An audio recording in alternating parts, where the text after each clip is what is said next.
नमस्कार मंडळी, शुभ सकाळ सर्वांना. तर आज ना मी तुमच्याबरोबर माझं देवपूजे आधीचं मॉर्निंग रुटीन शेअर करणार आहे.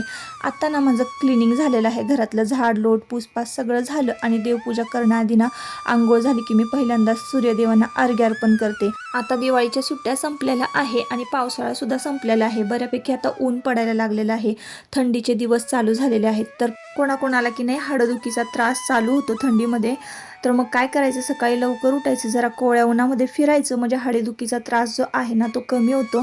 आणि सकाळी सकाळी माझ्यासारखं जर तुम्ही सूर्यदेवांना अर्घ्य अर्पण करायला लागलात ना, म्हणजे काय करायचं, एका तांब्यामध्ये पाणी घ्यायचं, हळदी कुंकू फूल थोडंसं घालायचं त्या पाण्यामध्ये आणि अर्घ्य अर्पण करायचं. तर तुमचं आरोग्यसुद्धा व्यवस्थित राहणार आहे. सूर्यदेवांना यासाठीच आपण अर्घ्य अर्पण करतो की आपलं आरोग्य जे आहे ते व्यवस्थित राहावं आणि सूर्योदयाआधी आपल्या आंघोळ झाली ना थंडीमध्ये की अजिबात कसलाच त्रास होत नाही.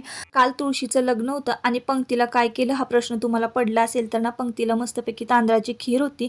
अर्धा लिटर दूध तापत ठेवलं, त्यामध्ये साखर घातलं, त्यानंतर बदाम खोबरं घातलं, तूप घालून हलवून घेतली आणि अर्धा तास आधी ना तांदूळ भिजत घातले होते, ते मिक्सरला वाटून घेतले आणि मग अशा पद्धतीनं त्यामध्ये ना हळूहळू ॲड करायचे आहेत, म्हणजे वाटण ते तांदळाच्या खिरीचं. वेलची पावडर घातली आणि इतकी भारी खीर झाली होती ना, जसं जसं गरम होईल तसं तसं खीर घट्ट होते.